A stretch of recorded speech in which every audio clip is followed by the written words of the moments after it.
हमारे पास एक बाल कवि हैं जो दीन बंधु सर चौधरी छोटूराम के ऊपर बोलते हैं। जयसान महिला, मैं उनसे रिक्वेस्ट करूंगा कि अपना संबोधन 2 या 4 मिनट के अंदर। दीन बंधु सर चौधरी छोटूराम जी को नमन करता हूँ, माँ भारती को प्रणाम करता हूँ, माँ सरस्वती को प्रणाम करता हूँ और आप सभी की सुंदर उपस्थिति को प्रणाम करता हूँ। जसिया गांव में ये कार्यक्रम बहुत गर्व की बात है, जिससे हमारी आने वाली पीढ़ी के बच्चे हम अपने पूर्वजों के बारे में जान सके। देखिए, हमारे समाज में कई महान लोग हुए हैं और उन्हें महान लोग इसलिए कहा जाता है क्योंकि उन्होंने अपना जीवन सिर्फ अपने लिए नहीं, दूसरों के लिए जिया है और कई महान कार्य किए हैं, जिसके कारण वे महान लोग कहा जाता है। और उन्हीं में से एक थे हमारे दीन बंधु सर चौधरी छोटूराम जी। आज मैं उन्हीं की जीवनी आप सभी के समक्ष प्रस्तुत करना चाहता हूँ। मैं आप सभी के बीच में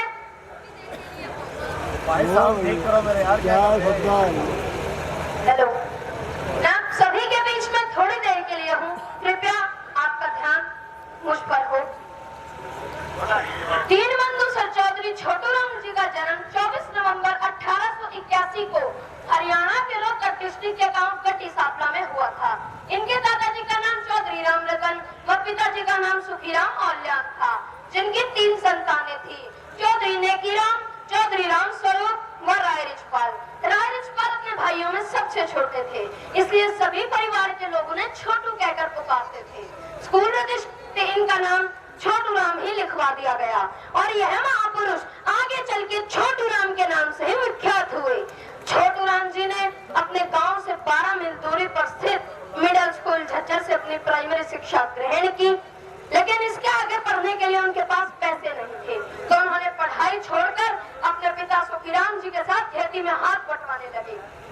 लेकिन कुछ दिनों बाद जब चौधरी छोटूराम जी के टीचर सुखीराम औल्यान जी से मिलते हैं और बताते हैं आओ ये जरूर कुछ ना कुछ। अब चौधरी छोटूराम जी के टीचर के कहने पर चौधरी सुखीराम जी दीन बंधु सर चौधरी छोटूराम जी को लेकर गांव सापला के एक सेठ के पास कर्जा मांगने के लिए जाते हैं, लेकिन सेठ उन्हें हाथ पंखे से हवा करने के लिए कहते हैं। अब अपने पिता का अपमान होते देख चौधरी छोटूराम जी उन्हें अपने घर ले आते हैं और कसम खाते हैं कि एक दिन यह कर्जा समाप्त करके ही कम लेंगे। अब चौधरी छोटूराम जी की मुलाकात सेठ छाजूराम जी से ताजिया रेलवे स्टेशन पर होती है और सेठ छाजूराम जी उनकी 10वीं तक की पढ़ाई का खर्च उठाने की ठानते हैं। अब इसके बाद चौधरी छोटूराम जी दिल्ली के क्रिश्चियन मिशन स्कूल में दाखिला लेते हैं और वहाँ के छात्रावास के अध्यक्ष के खिलाफ आवाज उठाते हैं, जिसके कारण हमारे चौधरी साहब को जनरल रॉबर्ट के नाम से जाना जाने लगा। अब 1903 में इंटरमीडिएट की परीक्षा पास करके उन्होंने दिल्ली के एक सेंट स्टीफन कॉलेज में दाखिला लिया और वहां से 1904 में उन्होंने ग्रेजुएशन की डिग्री प्राप्त की। 1905 में कलांकार के राजा रामपाल के यहाँ सहनिधि सचिव के तौर पर नौकरी की। यहीं से 1907 में आगरा पहुंचे। आगरा में ट्यूशन करके उन्होंने LLB की डिग्री 1911 में प्राप्त की और इतने दिनों वे अपने घर नहीं गए। आगरा और लाहौर हाई कोर्ट के वकील भी बने और जब वे अपने गांव कटी आए तो उनका बड़े जोर और शोर से स्वागत किया गया। अब हमारे चौधरी छोटूराम जी का बड़े जोर और शोर से स्वागत किया गया। अब 1912 में चौधरी साहब ने चौधरी लालचंद के साथ मिलकर वकालत शुरू की और कसम खाई कि झूठे मुकदमों से दूर रहेंगे, गरीबों को निःशुल्क कानूनी सलाह देंगे और सभी से सद्व्यवहार करेंगे। उन्होंने इन बातों को अपने जीवन का आदर्श बना लिया और जब कुछ समय बाद चौधरी छोटूराम के पास एक विधवा औरत आती है और बताती है कि मेरी सारी जमीन गिरवी है और मेरे 4 बच्चे हैं। बस इतना सुनते ही हमारे चौधरी साहब ने उस औरत का केस बिना किसी फीस के फाइल करवा दिया और जज साहब के सामने गुहार लगा दी कि जज साहब गुजारे के लिए एक काटड़ी, बैल और कुछ जमीन इनको वापस करवाई जाए। लेकिन जज साहब ने यह कहकर उस केस को खारिज कर दिया कि ऐसा कोई कानून नहीं है जिससे इनकी जमीन वापस करवाई जाए। अब उस दिन दीनबंधु सर चौधरी छोटूराम जी ने अपने जीवन का एक अहम फैसला लिया और वकालत की सारी किताबें जज साहब के सामने टेबल पर रख दी और बड़ी विनम्रता से कहा कि जज साहब, अगर मेरे अंदर दम हुआ तो मैं इस कानून को बदल कर दिखाऊंगा। और उसी दिन से उन्होंने वकालत से त्याग पत्र दे दिया। ऐसे थे हमारे दीनबंधु सर चौधरी छोटूराम जी।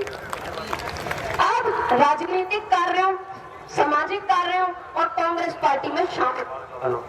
क्या आप सभी जानते हैं दीनबंधु सर चौधरी छोटूराम ने प्रथम विश्व के दौरान रोहतक कैलाश इलाके से 22,040 सैनिक थे जो उस समय हमारी पूरी सेना का आधार थे।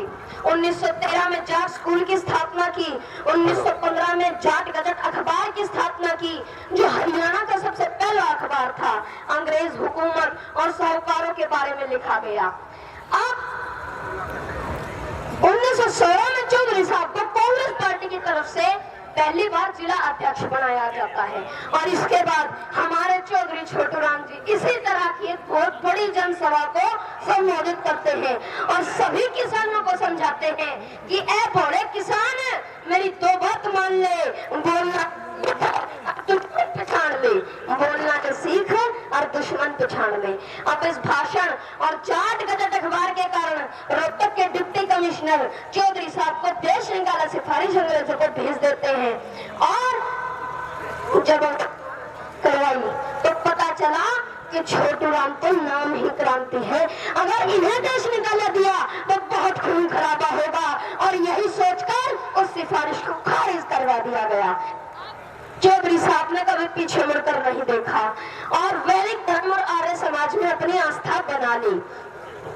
1936 में चौधरी साहब को विधान परिषद का अध्यक्ष बनाया जाता है और 1937 में अब किसी आपसी मतभेद के कारण 1920 में चौधरी साहब कांग्रेस पार्टी से त्याग पत्र दे देते हैं और सर सिकंदर हयात खान के साथ मिलकर यूनियनिस्ट पार्टी का गठन करते हैं जो सभी किसानों और मजदूरों के हित की पार्टी थी।